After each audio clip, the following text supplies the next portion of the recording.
which must have made the unseen bellower quite black in the face. "I understand it now, my dear," said Mrs. Nickleby, laying her hand on Kate's. "Don't be alarmed, my love. It's not directed to you, and is not intended to frighten anybody. Let us give everybody their due, Kate. I am bound to say that." So saying, Mrs. Nickleby nodded her head and patted the back of her daughter's hand a great many times, and looked as if she could tell something vastly important if she chose, but had self-denial, thank heaven, and wouldn't do it. "What do you mean, mamma?" demanded Kate in evident surprise. "Don't be flurried, my dear," replied Mrs. Nickleby, looking towards the garden wall, "for you see I'm not, and if it would be excusable in anybody to be flurried, it certainly would, under all these circumstances, be excusable in me. But I am not, Kate, not at all." "It seems designed to attract our attention, mamma," said Kate. "It is designed to attract our attention, my dear. At least," rejoined Mrs. Nickleby, drawing herself up and patting her daughter's hand more blandly than before, "to attract the attention of one of us. You needn't be at all uneasy, my dear." Kate looked very much perplexed, and was apparently about to ask for further explanation, when a shouting and scuffling noise, as of an elderly gentleman whooping and kicking up his legs on loose gravel with great violence, was heard to proceed from the same direction as the former sounds, and before they had subsided, a large cucumber was seen to shoot up in the air with the velocity of a sky-rocket, whence it descended, tumbling over and over, until it fell at Mrs. Nickleby's feet. This remarkable appearance was succeeded by another of a precisely similar description. Then a fine vegetable marrow, of unusually large dimensions, was seen to whirl aloft and come toppling down.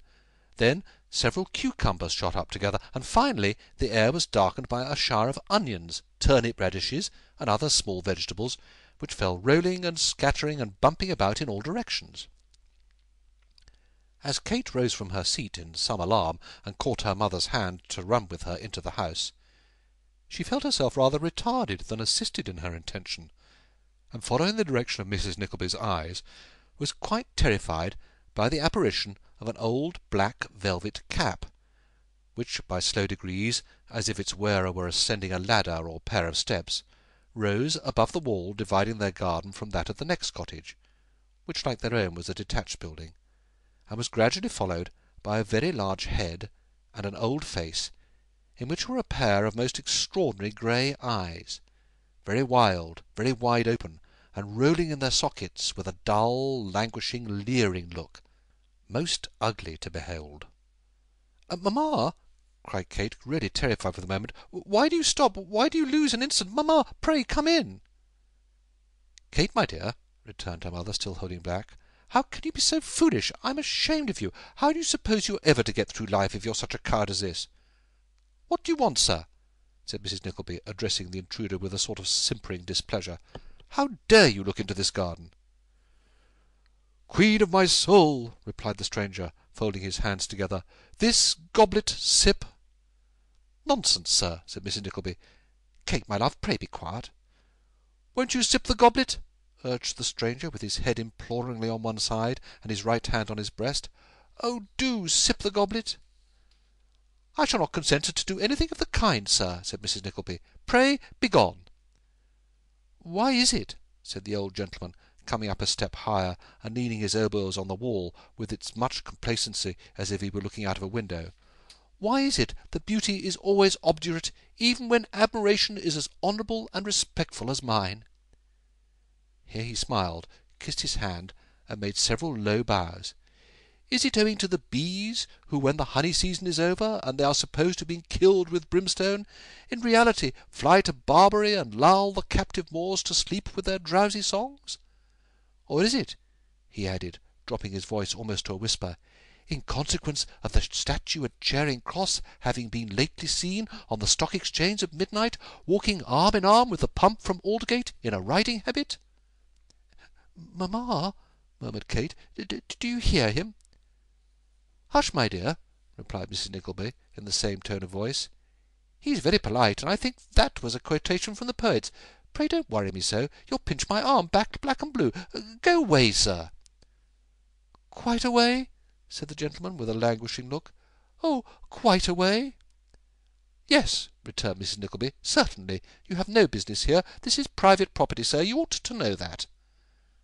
"I do know," said the old gentleman, laying his finger on his nose with an air of familiarity most reprehensible, "that this is a sacred and enchanted spot where the most divine charms," here he kissed his hand and bowed again, "waft mellifluousness over the neighbours' gardens, and force the fruit and vegetables into premature existence. That fact I am acquainted with. But will you permit me, fairest creature, to ask you one question in the absence of the planet Venus, who has gone on business to the Horse Guards, and would otherwise, jealous of your superior charms, interpose between us?" "Kate," observed Mrs. Nickleby, turning to her daughter, "it's very awkward, positively. I really don't know what to say to this gentleman. One ought to be civil, you know." "Dear mamma," rejoined Kate, "don't say a word to him, but let us run away as fast as we can, and shut ourselves up till Nicholas comes home." Mrs. Nickleby looked very grand, not to say contemptuous, at this humiliating proposal, and turning to the old gentleman, who had watched them during these whispers with absorbing eagerness, said, "If you will conduct yourself, sir, like the gentleman I should imagine you to be from your language and appearance, quite the counterpart of your grandpapa, Kate, my dear, in his best days, and will put your question to me in plain words, I will answer it." If Mrs. Nickleby's excellent papa had borne in his best days a resemblance to the neighbour now looking over the wall, he must have been, to say the least, a very queer-looking old gentleman in his prime. Perhaps Kate thought so, for she ventured to glance at his living portrait with some attention, as he took off his black velvet cap, and exhibiting a perfectly bald head, made a long series of bows, each accompanied with a fresh kiss of the hand. After exhausting himself to all appearance with this fatiguing performance, he covered his head once more, pulled the cap very carefully over the tips of his ears, and resuming his former attitude, said, "The question is—" Here he broke off to look round in every direction, and satisfy himself beyond all doubt that there were no listeners near. Assured that there were not, he tapped his nose several times, accompanying the action with a cunning look, as though congratulating himself on his caution, and stretching out his neck, said in a loud whisper, "Are you a princess?" "You are mocking me, sir," replied Mrs. Nickleby, making a feint of retreating towards the house. "No, but are you?" said the old gentleman. "You know I am not, sir," replied Mrs. Nickleby. "Then are you any relation to the Archbishop of Canterbury?"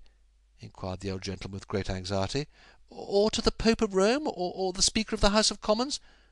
Forgive me if I am wrong, but I was told you were niece to the Commissioners of Paving, and daughter-in-law to the Lord Mayor and Court of Common Council, which would account for your relationship to all three."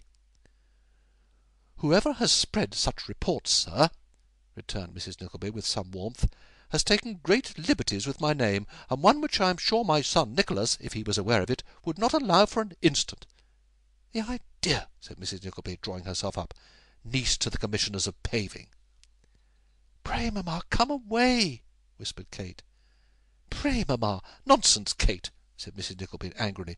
"But that's just the way. If they had said I was niece to a piping bullfinch, what would you care?"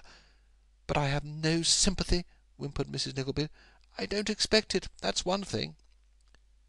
"Tears!" cried the old gentleman, with such an energetic jump that he fell down 2 or 3 steps and grated his chin against the wall.